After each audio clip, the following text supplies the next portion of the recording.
Hey, we've made it to video 4. If you haven't seen any of the others, go ahead and check them out. Here's the playlist, but let's jump right into the content. Take it away, Dr. MacArthur. With all its ceremonies, all its rituals, all its sacrifices, all of its external trappings, the temple, the Holy of Holies, all of it. Including the Sabbath. Including the Sabbath. Sabbath observance went away with all the rest that belonged to Judaism. Understand this by watching Jesus and how he treated the Sabbath. How did Jesus treat the Sabbath? I've said this before, any way he wanted. Absolutely any way he wanted. How did Jesus treat the Sabbath? Any way he wanted. Absolutely any way he wanted. I'll agree 100%. And he wanted to treat the Sabbath the way that God commanded. He is the mediator, we know, of a new covenant, a better covenant. It's important to notice that just as he obliterated the sacrificial system, he obliterated the Sabbath system. Can you show me one verse that said this, John? One verse. Just one.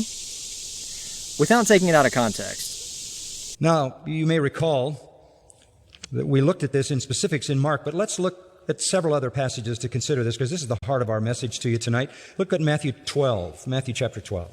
Verse 1. Jesus went through the grain fields on the Sabbath. His disciples became hungry and began to pick the heads of grain and eat. By the way, there was actually no Old Testament law forbidding them to do that. In fact, it was allowed. This is where John starts going completely off the rocker. So he says, Jesus treated the Sabbath any way he wanted. How did he treat it? He ate on the Sabbath, picked grain and ate it. Can you believe that? Well, technically it didn't have anything to do with the rules for the Sabbath. But can you believe that? He ate it. But the Jews had added endless restrictions to the Old Testament. So when the Pharisees saw this, they said to him, "Look, your disciples do what is not lawful to do on the Sabbath." He said to them, "Have you not read what David did? You think..." Okay. Yes, not lawful. Not according to God, according to man. He's going to imply, infer, and try to make you believe that Jesus violated the Sabbath based on these scriptures. And then he's going to admit that Jesus did nothing wrong, but then still hold to his perspective. This is bad. When he became hungry, he and his companions entered the house of God and ate the consecrated showbread, which was not lawful for him to eat, nor for those with him, but for the priests alone. I'll even give you something worse. David and his men ate the showbread.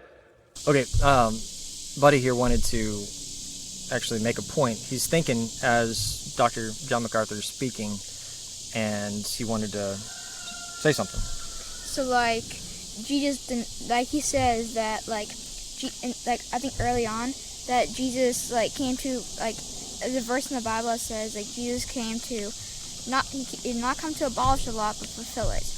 So I think he's going to say early on that, fulfill means, he did it once, not to do it ever again.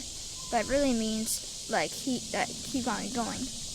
Yeah, absolutely. So what you're saying here is that Dr. MacArthur here is saying Jesus came to obliterate the law. That's exactly what he said. Go to Matthew. Do you remember where that's at? No. Matthew chapter 5. All right. 19, I think. Yeah. 17. There we go. Do you want to read that? You want me to read it? I'll read it. All right. Okay. Do not think I came to destroy the law or the prophets. I didn't come to destroy them, but to fulfill them. Because I tell all of you with certainty that until heaven and earth disappear, not one letter or stroke of a letter will disappear from the law until everything has been accomplished. Ooh. All right. So, where are we standing? Not the specific location, but we're on Earth, right? Right. Until heaven and earth disappear. Not one letter or stroke of a letter will disappear from the law. Until all is fulfilled. All right. So, or all has been accomplished. The earth is still here. We're still here. So therefore, what else is still here? The law. The law. All right. Now, this is where John gets into some really hot water. What does it say?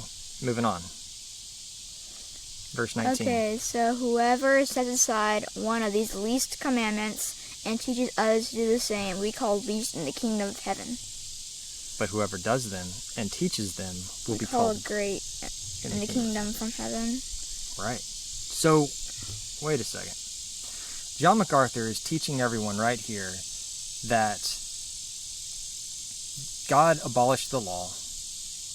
He got rid of Sabbath. You still might need to do the other three, but Sabbath, it's the least of them, and you don't need to worry about the least of them because it's really just a sign. But our Messiah says, the same person who he's saying abolished it, is saying that if you get rid of the least of these, even if it's merely a sign, which I don't believe it is, and teach others to do so, you will be least in the kingdom of heaven. John MacArthur, you are on shaky ground with this teaching.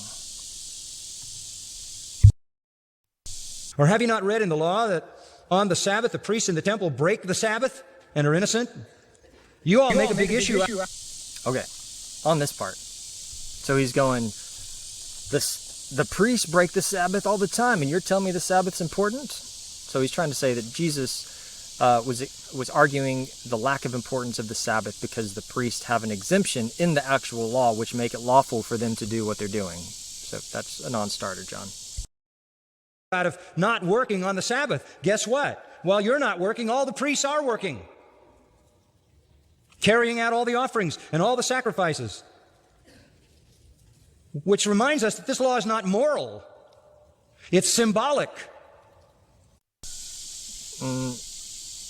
That has nothing to do with morality or symbolism. It's just they had an exemption. So Jesus, rather than acquiescing to their concern over a violation of the Sabbath, points to other violations of the Sabbath. Whoa. Okay, so those weren't other violations. He didn't point to any violations of the Sabbath. Now, the whole David and the showbread thing, that had nothing to do with Sabbath. We're not going to address that right now. But saying, what he should be saying right here is that Jesus Let me regather my thoughts. Jesus did not violate any part of the Sabbath. He didn't. He violated the extra biblical, extra law that the Pharisees came up with over years. And John even admitted to that, but now he's telling us that it was Jesus violating the Sabbath. In verse 8, he says the Son of Man is Lord of the Sabbath. He can do anything he wants with the Sabbath. The Son of Man is Lord of the Sabbath, so he can do anything he wants on the Sabbath.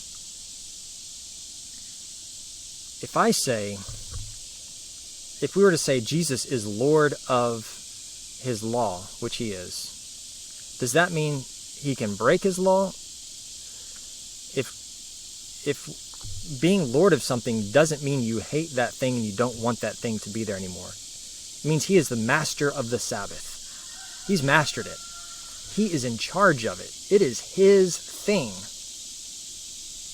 How do you read Jesus is Lord of the Sabbath and come up with that means he hates the Sabbath? That's completely eisegesis, reading into the Word of God what you want the Word of God to say, not actually taking the Word of God at what it says. He can institute it. He can make commands for restrictions. He can require death for violation of those commands, as in the Mosaic Law, or he can set it aside totally. He can Except we have no record of him ever doing that. So it's a hypothetical that I don't think would ever happen because it never did happen. Sure, God can do what he wants, but he didn't do that. abrogate it. He can nullify it. And there is the transition that is taking place in the New Testament. Because Dr. MacArthur said so, or because the Catholic Church said so, both. But the Word of God doesn't say anything about that. As Jesus arrives, everything that is part of the system of Judaism is coming to its end. Thanks for watching. If you liked it, give it a thumbs up. But before you go, right here, we've got the playlist. If you are new to this series or you want to catch up on some of the old ones, right here's the best place to do that. If you are ready to move on to the next video in this series, right here, this one, both are great options. Choose the one that works best for you.